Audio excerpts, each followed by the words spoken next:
That was fantastic. It's a great place for the people of Cardiff to trace the history of the area, and also for tourists as well, so they've got a better idea.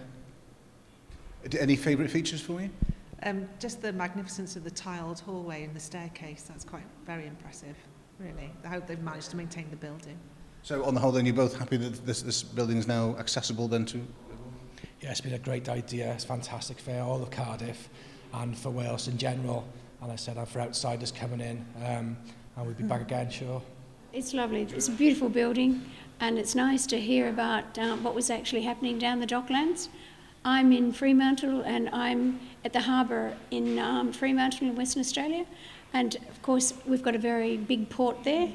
And, yeah, it's very interesting. And I suggest it's absolutely amazing compared to what we have over there. Yeah. Like, But this building is absolutely beautiful. I can't describe it any better than that.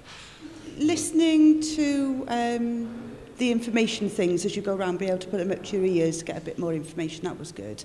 And the film, watching that was the first thing to do, was come in. Did you enjoy the film? Yes, I did. Seeing the Queen open the Senate building and all the digital photo frames with all the famous people of Cardiff over the years, quite informative. So have you learned something that perhaps you didn't know about Pierhead before you came? Yes, I have.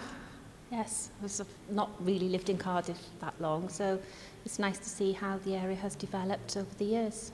You've recommended one person, would you recommend other people? Yeah, I bring my youngest son, we come in, we go into the assembly building for a cup of coffee and a cream cake or whatever, and we have a little walk around here, and yeah, if people are looking for things to do, I always say, well, let's go down the bay and have a little look round, and it's free.